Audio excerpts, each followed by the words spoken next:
Assalamualaikum warahmatullahi wabarakatuh. Saya Siti Sepia, NIM 1906 112676, jurusan Agroteknologi kelas C, Fakultas Pertanian, Universitas Riau. Baiklah, di video ini saya akan menampilkan laporan mata kuliah praktikum fisiologi tumbuhan yang berjudul mengukur laju transpirasi pada tumbuhan pacar air. Selamat menyaksikan.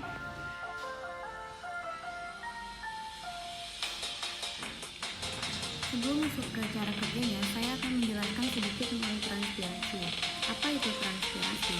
Transpirasi adalah proses hilangnya air dalam bentuk uap air dari jaringan hidup tanaman yang terletak di atas permukaan tanah melewati stomata, lubang cuticula, dan lenticel. Transpirasi merupakan pengeluaran berupa uap H2O dan CO2 terjadi saat hari panas di siang hari melalui stomata atau mulut daun dan lenticel atau celah batang. Transpirasi berlangsung melalui bagian tumbuhan yang berhubungan dengan udara luar, yaitu melalui pori-pori daun seperti stomata, lubang cuticula, dan lenticel oleh proses fisiologi tumbuhan. Fungsi dari transpirasi itu yang pertama, pengangkutan air dan mineral dari tanah ke batang dan daun. Yang kedua, mendukung tanaman agar tidak mudah jatuh. Yang ketiga, penyerapan dan transportasi air.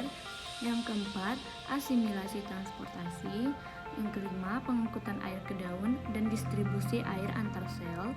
Yang keenam, pertahanan suhu terhadap daun. Yang ketujuh, buang kelebihan air. 8. Sesuaikan pembukaan stomata. Yang kesembilan, transportasi mineral. Dan yang terakhir, pertukaran terhadap energi.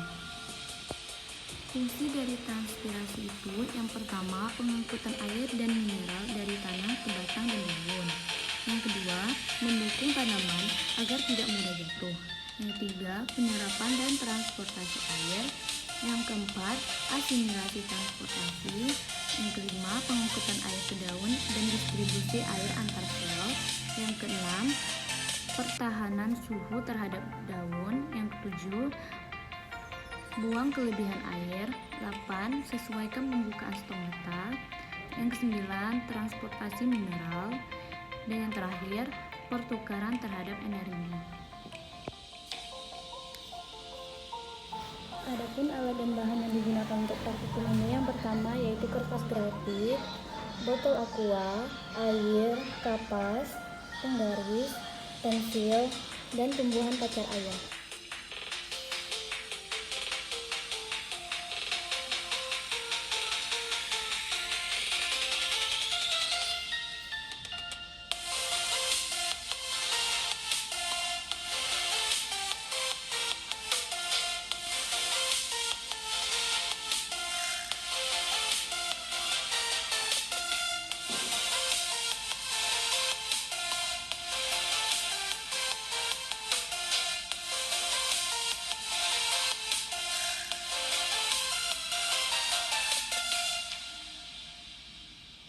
Maka didapatkan tabel hasil sebagai berikut, di mana air sebelum didiamkan 2 hari ketinggiannya adalah 3 cm. Setelah didiamkan 2 hari ketinggiannya berkurang menjadi 2,6 cm.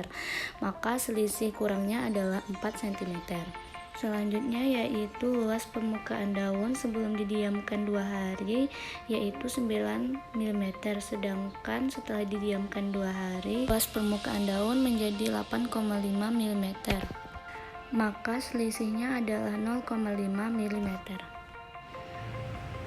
Nah, dari hasil percobaan tersebut, maka dapat dikatakan bahwa tumbuhan pacar air mengalami transpirasi karena berkurangnya tinggi air serta luas permukaan daun. Hal itu dipengaruhi oleh beberapa faktor. Menurut Faizatul Izza Ainun Nikmatilaini dalam jurnal Karakteristik Stomata Tempuyung, Foncius Evansis L. dan hubungannya dengan transpirasi tanaman di Universitas Islam Negeri Maulana Malik Ibrahim, di situ dijelaskan bahwa faktor yang mempengaruhi transpirasi Ada dua, yaitu faktor luar dan faktor dalam. Faktor luar misalnya kecepatan angin, cahaya, kelembaban udara, suhu, dan tekanan udara. Sedangkan faktor dari dalam misalnya ketebalan daun, jumlah stomata, adanya kutikuler, banyak sedikitnya trikoma dan bulu daun, serta bentuk dan lokasi stomata di permukaannya. Menurut jurnal yang ditulis oleh Azki Apidati Putri Anfa yang berjudul Hubungan Tumbuhan dengan Air, Transpirasi dan Evaporasi, di mana di situ dijelaskan bahwa proses transpirasi adalah proses kehilangan air karena penguapan melalui bagian dalam tubuh tanaman, yaitu air yang digunakan untuk membentuk jaringan tanaman dan kemudian dilepaskan melalui daun ke atmosfer. Air merupakan faktor yang sangat penting agar terjadinya transpirasi. Menurut jurnal yang ditulis oleh Charles Yebora dan kawan-kawan yang berjudul Hubungan Transpirasi dengan Hasil dan Rendaman Minyak Biji Jarak Pagar, Jatropha Churches L. Di situ dikatakan bahwa lebih dari 90% penggunaan air tumbuhan diketahui melalui pengukuran transpirasi ketika suplai air cukup. Defisit air akan meningkatkan efisiensi penggunaan air tumbuhan yang disebabkan oleh menutupnya stomata untuk meningkatkan laju transpirasi. Efisiensi penggunaan air merupakan rasio antara hasil asimilasi CO2 melalui fotosintesis dengan hilangnya air melalui transpirasi.